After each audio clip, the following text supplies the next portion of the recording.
Oh, we've got some drama in the NBA. An agent calls Shams a liar, but the story behind the scenes is scandalous.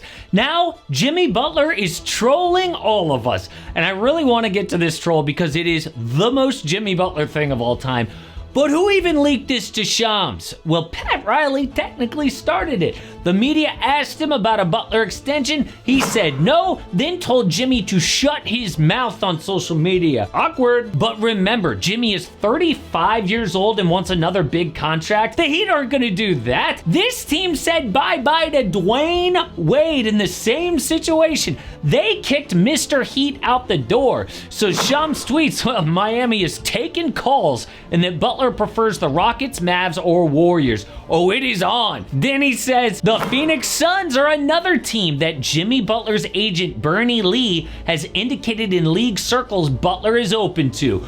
Oh, but the agent is not having it. Bernie Lee says, well, I gave you a pass yesterday because I was busy, but if you don't stop putting my name on your complete and utter made up bullshit, because you know you normally aren't worth my time to acknowledge. Which, by the way, is completely false. These two have a beef going back years. So the next morning, Shams responds on First Take. I 1000% stand by my reporting. It's fully vetted, and as a professional, that's what I do. Report truthfully and accurately. That's what this is.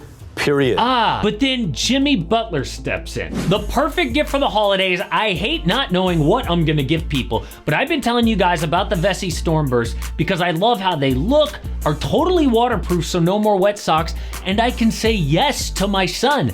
Because it turns out his favorite pastime is jumping in puddles. I literally bought him these boots specifically for that, but I'm not gonna wear rain boots with airplanes on them. But my Vessi Stormbursts are stylish and perfect for the weather, so yes, let's go outside. They are immediately comfortable, so no break-in period, and they blend in easy with different outfits. So gifting someone these is like, hey, here's some cool shoes that also help your day. Have an adventure, look good, and no wet socks. So surprise your loved ones with a gift that keeps them warm and dry. Shop Vessi's waterproof collection at Vessi.com for as low as $99, or click the link in the description. You are giving style, comfort, and versatility all in one.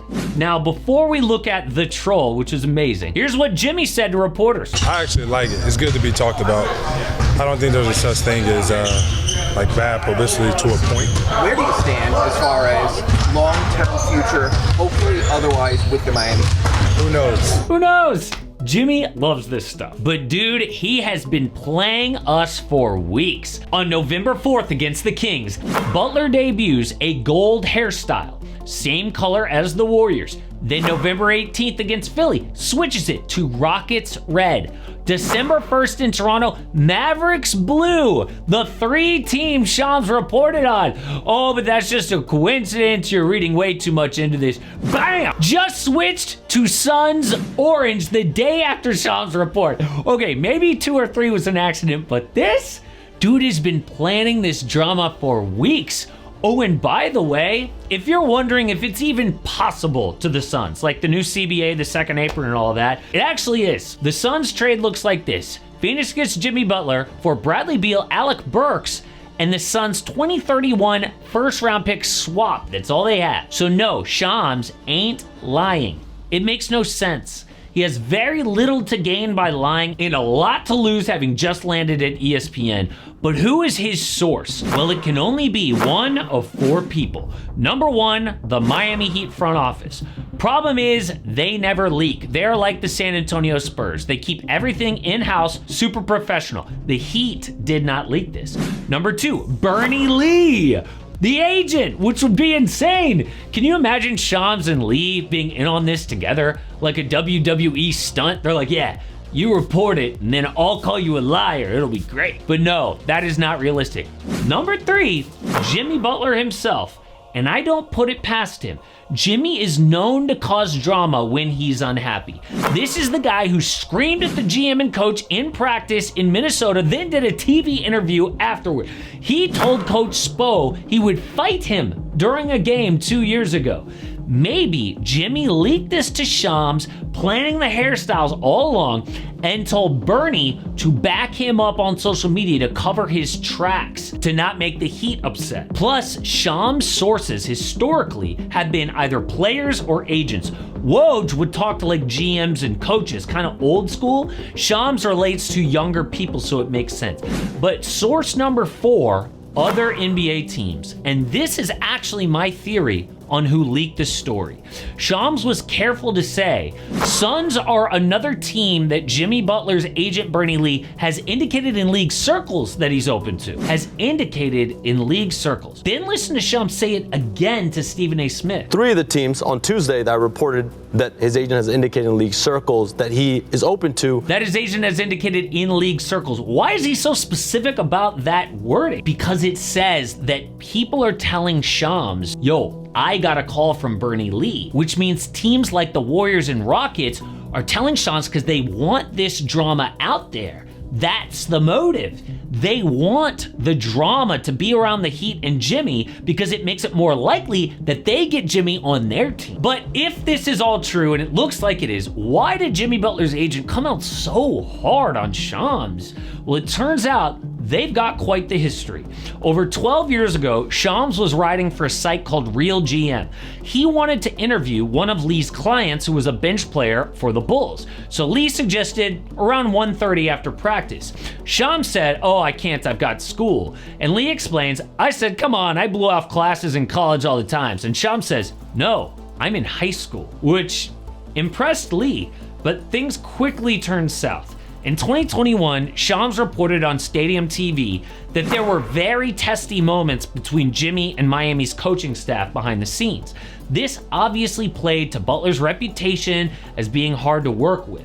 So Bernie Lee responded 10 times harder than he did with all this recent drama. He said on X, shut the up, you clickbait, ambulance-chasing, dirtbag piece of no one has told you this because this is not reality. Go find someone's assistant to text about an MRI or some other human calamity that you want to be first on. We are good over here. Wow. But less than 1 year later, Jimmy and Coach Spo had to be separated on the bench during a timeout. Now, it doesn't mean Shams was right, but something was up. Then last April, Shams reported that Jimmy was feared to have an MCL injury in his knee, could sideline him indefinitely right before the playoffs. Bernie then goes on a radio show, calls Shams a liar. 5 hours later, Miami announces Jimmy is out with an MCL sprain. Right again. So every time Shams is right, Bernie is wrong, and he freaks out about it. But people think, well, because the agent came out so hard, I mean, he must be genuine. That's not true. Apparently, this is just how this guy talks, okay? He curses and he gets all mad. It's his style. I think this Bernie Lee guy just genuinely hates the NBA media.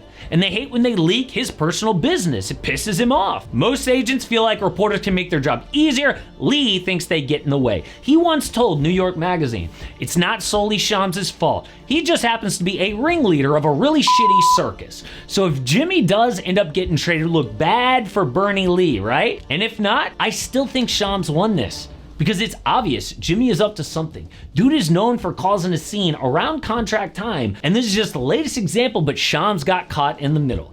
But where will he go? Well, I still think that staying in Miami is most likely, but an online bookmaker set odds. If he leaves, they say the Rockets are favorites at plus 250, then the Warriors at plus 300, the Nets next with the most cap space so they can pay him a max, Mavs, Lakers, and Clippers. But I happen to completely disagree. So I lay out the 3 original most likely teams on his list and why only one actually makes sense.